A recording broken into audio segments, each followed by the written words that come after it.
Et là, ils me disent, tu es une miraculeuse. Une semaine depuis que tu as perdu les os, ton bébé est toujours vivant. Tu fais ça comment? Je dis, moi, je vous assure, mais là, ce sera compliqué. Le bébé ne peut pas descendre. Il n'avait plus de liquide, il s'est en sorti, il était là. Le bébé ne peut pas descendre sans eau. Tu vas devoir faire, on va te programmer pour une césarienne. Choc, c'était le choc de ma vie. Je voulais pleurer, je dis, hey, je vais faire comment? Et ma mère, alors, elle était dans les difficultés financières à cette période-là. C'était fort. Coucou tout le monde, j'espère que vous allez bien. Bienvenue sur ma chaîne YouTube. Aujourd'hui, nous tournons le deuxième épisode de notre podcast qui s'appelle Parlons de nous. Nous recevons Myriam qui va nous parler de son expérience avec sa grossesse. N'hésitez pas de vous abonner, cliquez sur la cloche pour être informé à chaque fois que je posterai mes prochaines vidéos. Alors Myriam, comment tu vas? Je vais bien, merci Leslie. Ok, est-ce que tu peux nous parler de toi? Bon, je n'ai pas trop grand-chose à dire. Je m'appelle Myriam, j'ai 27 ans et je suis secrétaire dans une petite structure de la place. Voilà, je suis maman d'un garçon de 8 ans. Je voulais te demander à quel âge tu es tombée enceinte de ton premier enfant? J'ai eu mon premier enfant à 19 ans. À 19 ans, donc tu avais déjà ton baccalauréat. J'étais en première année d'université. Et ça a été comment? Comment tu as pris l'information? Comment tu as d'abord su que tu étais enceinte? Bon, j'ai su parce que j'ai eu un retard normalement. J'ai eu un retard des règles et je sentais déjà les symptômes. Bon, je n'étais pas sûre, mais la façon dont ma mère me regardait, j'ai su que voilà, il fallait que je fasse un test. Et je connaissais parce que c'est qu'un test de grossesse. C'est la première fois que je suis allée en pharmacie, j'ai demandé un test, on m'a vendu. Tu as fait le test de combien? De 500 francs. Et j'ai demandé comment est-ce qu'on sait qu'on est enceinte. On m'a dit quand tu vas voir les 2 barres rouges, c'est positif. Voilà, c'est comme ça que... Et quand tu as regardé, tu as vu que c'était positif. C'est 2 barres bien rouges. Aïe, tu as senti combat. Ça m'a fait un bond dans le cœur en fait. La panique totale. J'ai paniqué. D'abord, les larmes m'ont rempli mes yeux parce que c'était un choc. Tu ne t'entends pas, tu es en train de fréquenter, tu veux suivre tes études et là, ça arrive. Et comment tu as fait pour annoncer à tes parents à cette époque-là? Tu étais avec ton père, tu étais avec ta mère, c'était comment? Tu habitais où? Tu étais à l'université, tu allais à l'école, c'était comment? J'étais en famille, dans la maison familiale. J'ai pas directement dit à ma mère, mais ma mère savait déjà, comme j'ai dit plus haut. Quand elle me voyait, elle sentait que quelque chose n'allait pas. Voilà. J'ai d'abord dit à mon oncle. Après, bon, il fallait à tout prix que je parle à ma mère. Je lui ai dit que oui, ce que tu penses là, voilà, c'est ça. Donc tu as dit ça comme ça? Oui, parce qu'elle m'a appelé un matin, elle m'a dit que Myriam, est-ce que tu es enceinte? J'ai seulement dit oui. J'allais faire comment, puisqu'elle savait que la façon dont je suis là. Et quand j'ai su, j'étais tellement abattue, triste. Elle voyait ma mine, mon mood, elle savait. Et le père de l'enfant, quand tu as annoncé que tu étais enceinte, quelle a été sa réaction? Comment il a fait? Il a eu peur comme moi. Il a aussi paniqué comme moi parce que c'était inattendu. Et vous étiez ensemble depuis combien de temps? On était ensemble depuis près de 6 ans. Donc c'était ton premier gars? Oui, c'était mon premier gars. Asia.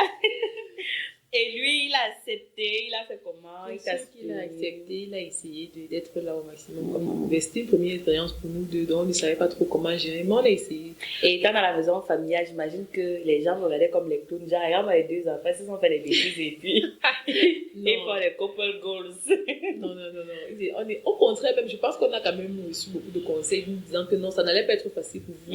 On peut voir vous riez là, vous pensez peut-être que l'enfant c'est un jeu et tout, mais vous allez, avec le temps, vous allez comprendre. Et ta maman a fait comment? Est-ce que la grossesse a été une grossesse facile? Elle a fait comment? Elle t'a soutenue? Ou bien elle a d'abord parlé, elle a d'abord grondé? Et la famille, est-ce que les gens t'ont insulté, que tu as arrêté ta vie, les gens autour de toi, les camarades? Quelle a été la réaction des gens autour de toi? Bizarrement, je n'ai pas ressenti ça. Je pense que j'avais des amis assez loyaux et j'avais des bonnes personnes autour de moi en ce qui concerne les amitiés. C'est avec ma mère que ça n'a pas été facile. Mon père, lui, n'était pas là, mais il a mal pris. Après, quand j'ai accouché, voilà, il m'a envoyé un carton avec les premières nécessités, genre la nourriture pour la mère, et il m'a envoyé mon annonce de scolarité pour continuer les études. Je pense que c'est ça qui m'a motivée parce que je me demandais si est-ce qu'on va encore me payer l'université. Ma mère, elle a beaucoup compliqué au début parce qu'elle avait des ambitions pour moi. Elle voulait que j'aie d'abord ma licence. Ça l'a dérangé beaucoup. Et surtout quand on était dans la maison familiale. Mais après, elle m'a dit un matin, tu as déjà eu ton bac. C'est ce que je voulais. Je pense que maintenant, tu vas pouvoir te battre pour toi et ton enfant. Et vers la fin, voilà, elle a été là, elle m'a soutenue comme elle pouvait. Elle s'est battue. C'est elle qui m'a même été là jusqu'à ce que j'accouche. Et à son âme. C'était compliqué. Donc, c'est un peu la maman qui a un peu... Et lui aussi, sa maman aussi a donné sa contribution. C'est comme ça qu'on a pu... C'était tellement compliqué au début. Je stressais, je ne mangeais pas. Au point où, quand je suis arrivée à l'hôpital pour la première fois, j'étais déjà 7 mois. C'était la première fois que je faisais... Parce que au début, c'était vraiment difficile. Il fallait d'abord gérer la partie des relations avec les gens et ma mère, tout ça là. Donc, j'ai carrément, même les visites, je n'ai pas fait, pas d'échographie, rien, voilà.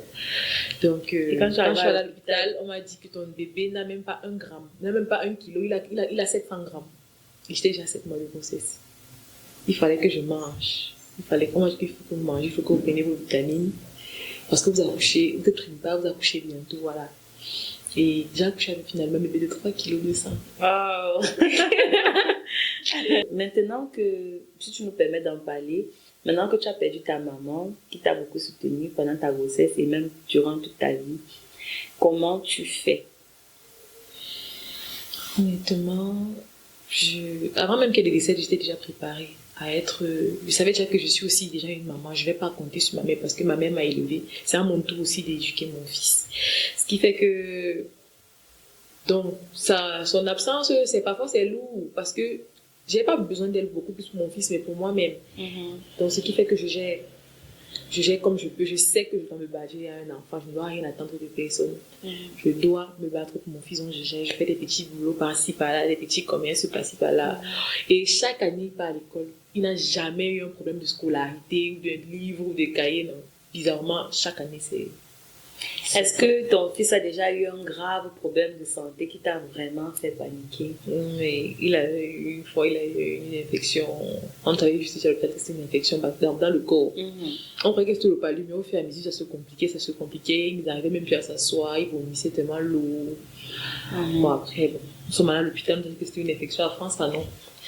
Tu t'es inquiétée? Je m'étais inquiétée tellement, je pleurais. C'était la première fois que mon fils s'était affaibli. Mais après, avec les soins, vraiment, on a vraiment bien pris soin de lui. 2-3 jours après, il s'est relevé. Et j'aimerais aussi que tu nous parles de quelque chose on ne parle pas trop de ça. Quand tu viens d'accoucher, étant donné que tu accouches jeune, quand tu prends le bébé pour la première fois, il est fragile, les premiers gestes, peut-être gérer le cordon, enlever les premières couches, le laver. Comment tu as fait pour gérer? Est-ce que c'est toi qui as fait ou bien c'est ta maman qui t'a aidé? C'est ma maman qui m'a aidée. Oh, tu as eu de la chance parce que vraiment... J'ai vraiment eu de la chance. Elle venait juste le prendre le matin, elle donnait son bain, elle s'assurait que voilà, le cordon soit en train de bien cicatriser. Je n'ai vraiment pas eu. Elle me disait toujours repose-toi, tu dois beaucoup manger. Elle appelait mes frères, aidez votre soeur, c'est vous qui l'avez, c'est vous de votre neveu. Donc je ne me suis pas vraiment sentie seule. Et en accouchant, tu as accouché normalement, sans problème? Alors là, c'est toute une histoire. À 19, je suis arrivée à l'hôpital. J'avais des contractions normalement, ça s'est intensifié avec le temps. Mais arrivé à un moment, on a appelé le gynéco. C'est un homme. Il est arrivé, il a fait le toucher, il a dit le bébé ne descend pas. Elle a perdu les os depuis une semaine. Je dis mais comment ça? On me dit est-ce que tu n'as pas senti un liquide? Je dis effectivement, je me suis réveillée un matin. J'étais dans une mare d'eau et là moi je croyais que j'ai pissé. Mais ça ne sentait pas les urines. Donc je n'ai pas dit à ma maman. Je suis restée comme ça. Et puis moi j'ai changé juste les draps. Et là ils me disent tu es une miraculée. Une semaine depuis que tu as perdu les os et ton bébé est toujours vivant. Tu fais ça comment? Je dis moi je vous assure que là ce sera compliqué. Le bébé ne peut pas descendre. Il n'avait plus de liquide. Il s'est en sorti, il était là.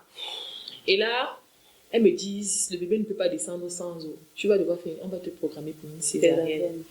C'était le choc de ma vie.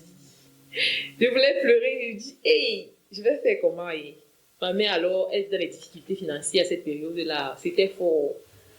Je commence à paniquer, genre, qu'est-ce que c'est que la césarienne? Tout, voilà. À 9h, on appelle le médecin qui doit venir m'examiner pour la césarienne. Il disait qu'on va m'amener au bloc. Il arrive, il me dit, je peux lui faire encore le toucher. On dit, allez-y. Et là, il me fait le toucher, il me dit, mais elle a 7 doigts. Elle ne peut pas aller à la césarienne, le bébé descend normalement. Les dames là sont dépassées. C'était hier, elle était coincée et tout, mais le bébé là même. Et là, à midi 36, on me dit, on m'a bien monté sur la table. Et là, j'ai accouché. Et c'est le gynécologue qui t'a fait accoucher? Non, il a laissé les soins à une très très bonne équipe à Ifoula. Non, mais tu as eu la chance. Je t'assure, même quand j'ai eu une déchirure, j'ai eu 8 points de. J'ai eu des déchirures, on m'a fait 8 points de suture. Avec anesthésie, j'ai rien ressenti. Le cordon, les trucs qu'on m'envoie, les mains, moi, on m'a pas fait ça. Elles ont juste mis une pince, elles ont tourné le placenta, ils sont tu n'as tout plus seuls. rien senti. Je n'ai rien senti. Elles ont tellement été douces. C'était ma première expérience. C'était une équipe. Je ne sais pas si on a encore ce genre d'équipe à Ifoula, mais j'ai eu tellement de chance pour mon accouchement. Comment tu organises avec l'enfant? Je vais dire, par rapport peut-être au cours de répétition, par rapport au goûter le matin, aller le déposer à l'école, gérer et tout. Étant seule, sans nounou, tout, comment tu fais? Comment tu t'organises? Je n'ai pas de secret. Le secret, c'est que mon fils est ma priorité. C'est-à-dire que je vis pour lui. Donc, ce qui fait que tout ce que je dois faire après va passer après.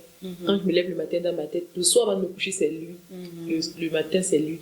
Le soir avant de me coucher, je me demande est-ce qu'il a des chaussures propres pour demain. Je fouille, je vois, je mets à côté. Mais je m'arrange à ce qu'il ait 5 chaussures, 5 propres. Lundi à vendredi, 5 paires de chaussettes. 2 sacs, c'est que je me dis, il peut porter le premier sac. Si je vois que c'est trop sale en semaine, je change. C'est comme ça que je fais. Et le week-end, je m'arrange à ce que tout ça soit propre. C'est une routine. Et le goûter, c'est comment? Et le goûter, c'est compliqué. Pour lui, là, pour manger, vraiment. Il y a des jours qui disent que non, moi, je veux pas. Il préfère beaucoup plus les beignets. Il y a les beignets au lait. Les beignets que tu fais toi-même. Non. On a il n'y a pas le temps. Lui, il préfère ça avec le yaourt. Il te dit toujours qu'il veut ça. Maman, trop de farine pour les garçons. Et là, je lui dis souvent que je peux varier. Il y a des jours, je me lève, je fais les œufs. Je fais le plantain. Ou bien je fais les œufs mélangés avec les pâtes là. Mais je m'assure qu'il ait toujours de l'eau. Je ne lui donne pas de jus. Les tampico, c'est pas bon pour l'organisme parce que il est. Moi, je donne. Je lui ai toujours dit que ça va te créer les vers et tout ça. Donc, parfois, je peux faire parfois. Je mets un tampico au moins 2 fois dans la semaine, parfois. Mais le reste des jours, c'est de l'eau. Je m'assure qu'il y ait toujours de l'eau dans son sac. La question qui est même le sujet de notre podcast, est-ce que tu regrettes? Non. Impossible, c'est ma plus belle rencontre. C'est-à-dire que mon fils m'aime tellement. Est-ce que parfois tu te dis pas que si tu n'avais pas accouché à ce moment-là, peut-être ta vie aurait été meilleure? J'ai eu à penser, mais c'est toujours pour son bien en fait. Avec le temps, je vais pouvoir. Il va grandir et il va me comprendre. Quel conseil tu pourrais donner à nos petites sœurs qui nous regardent aujourd'hui? Ce que je veux leur dire, c'est que s'il y a une chose que je peux dire, que je peux affirmer avec cette étude, c'est que Dieu ne te donne pas un enfant et que tu n'arrives pas à t'en occuper. Même si tu ne lui donnes pas ce que tous les autres enfants ont, les jeux, les manèges, mais Dieu va toujours trouver une solution pour que ton enfant mange. Pour qu'il mange avant de dormir. C'est-à-dire, c'est quelque chose que moi-même, je n'arrive pas à comprendre. Parfois, tu n'as plus rien, tu es à terre. Mais Dieu, il trouve toujours une solution pour que vous mangez au moins. Et donc, si une fille tombe enceinte étant jeune, qui n'était pas dans ses projets, qu'elle n'avorte pas. Il y a beaucoup de personnes aujourd'hui qui ont... Les gens pensent que c'est un mythe, mais c'est une réalité. Beaucoup de gens avortent aujourd'hui, ils n'arrivent pas à concevoir. Il y a des gens qui n'ont jamais voulu. Non, moi, je ne peux pas accoucher maintenant, jamais. Aujourd'hui, ils cherchent à accoucher. Les gens cherchent à accoucher, ça ne vient pas. Donc, si tu as cette chance-là de procréer, ça fait peur, ça fait mal, ça ralentit, ça freine. Mais assume le choix. Ça vaut le coup. Demain, au moins, même si tu n'as qu'un seul et que tu ne travailles pas, fais l'effort de rester avec ce seul enfant-là. Et là, tu te dis que maintenant, je peux me concentrer sur moi, je peux me battre à un certain niveau, tout ce que tu peux faire. Je pense que quand on a deux, ça suffit. Parce que de toute façon, tu ne peux pas vivre seul. Il faut bien que tu aies quelqu'un qui va te donner une raison de te battre chaque jour. Okay, merci beaucoup d'avoir participé à l'émission avec nous. Je rappelle encore que le titre du podcast, c'est Parlons de nous, où on parle de plusieurs thèmes, on parle de maternité, on parle de la vie de jeune, on va souvent développer des tas de thèmes. Laissez par exemple en commentaire ce que vous avez pensé de la vidéo, des encouragements pour notre petite Myriam. Et je pense qu'on va mettre son numéro de téléphone aussi parce qu'elle livre les plats à domicile de nourriture, c'est ça. Oui. Et bref, et aussi, tu vends quoi? On ne sait jamais, tu peux trouver un client. Tu fais des repas. Surtout, les gens, tu aimes souvent me donner des conseils de skincare, donc. Oui, voilà. Nous espérons que vous avez passé un bon moment avec nous. J'espère aussi que toi aussi tu as passé un bon moment avec j'ai nous. apprécié. Ok, donc, on se dit au revoir, à plus tard pour une prochaine vidéo. Ciao! Ciao.